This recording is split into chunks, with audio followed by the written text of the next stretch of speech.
السلام علیکم۔ مسجد قباء تاریخ اسلام کی پہلی مسجد ہے جو حضرت محمد صلی اللہ علیہ وسلم نے خود تعمیر کی۔ یہ مدینہ منورہ سے 3 کلومیٹر کے فاصلے پر واقع بستی قباء میں واقع ہے۔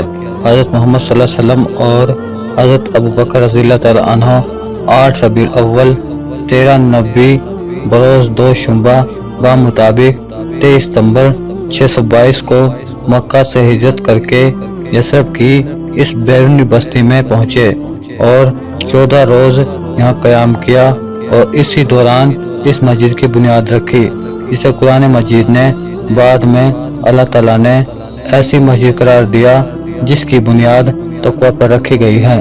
قباء مدینہ منورہ کے جنوب میں بالائی علاقہ ہے۔ حضور اکرم صلی اللہ علیہ وسلم جب ہجرت فرما کر مدینہ تشریف لائے تو عمرو بن عوف قبیلہ قباء میں آباد تھا۔ آپ نے 3 دن اس جگہ پر قیام فرما کر اہل قباء کی درخواست پر مسجد قباء کی بنیاد ڈالی۔ آپ نے اہل قباء کو حکم دیا کہ پتھر جمع کرو اور اپنی چھڑی سے قباء کے تعین کے لیے ایک خط کھینچا اور اپنے دست مبارک سے ایک پتھر بنیاد میں رکھا۔ پھر صحابہ کرام کو حکم دیا کہ ہر شخص ایک ایک پتھر ترتیب سے رکھے۔ آپ اس مسجد کی تعمیر کے لیے خود پتھر ڈھونڈتے تھے۔ قرآن کی یہ آیت ترجمہ: البتہ مسجد وہ ہے جس کی بنیاد پہلے دن سے تقوی پر رکھی گئی، اسی مسجد قباء کی شان میں نازل ہوئی۔ اور بنی عمرو بن عوف کے لیے یہ ایک ترجمہ: اس مسجد میں بہت سے مرد ہیں جو طہارات کو محبوب رکھتے ہیں اور اللہ طاہرین کو محبوب رکھتے ہیں، نازل ہوئی۔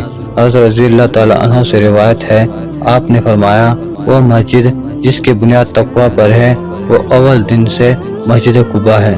صحیح مسلم اور صحیح بخاری میں حضرت عبداللہ بن عمر رضی اللہ تعالیٰ عنہ سے روایت ہے کہ ان حضرت صلی اللہ علیہ وسلم قباء کی زیارت کے لیے کبھی سوار اور کبھی پیدل تشریف لے جاتے تھے اور اس میں 2 رکعت نماز پڑھا کرتے تھے۔ صحیح بخاری میں ایک دوسری روایت میں ہے، ان حضرت صلی اللہ علیہ وسلم ہر ہفتہ سوار اور پیدل مسجد قباء تشریف لایا کرتے تھے۔ خلفاء راشدین کے زمانے میں حضرت عمر رضی اللہ تعالیٰ عنہ مسجد قباء کی زیارت کو آئے، کسی شخص کو وہاں نہ پایا۔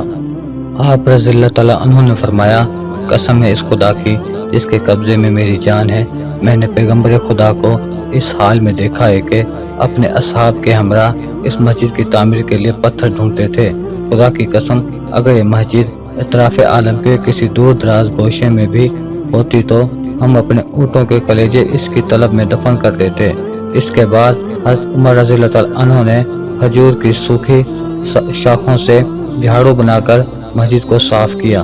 سعد بن ابی وقاص رضی اللہ تعالیٰ عنہ روایت کرتے ہیں کہ آپ نے فرمایا، مسجد قباء میں 2 رکعت نماز ادا کرنا میرے نزدیک اس بات سے زیادہ محبوب ہے کہ 2 مرتبہ بیت المقدس کی زیارت کروں۔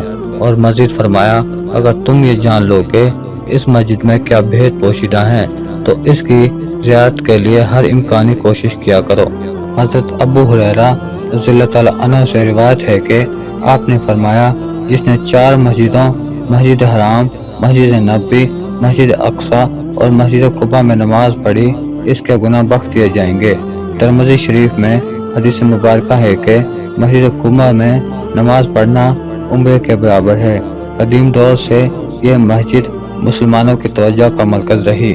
شاہ فہد نے 8 صفر 1605 کو اس کی جدید تعمیر و توسیع کا بنیادی پتھر نصب کیا اور 1 سال کے بعد اس کی تعمیر مکمل ہونے پر مسجد نمازیوں کے لیے کھول دی گئی۔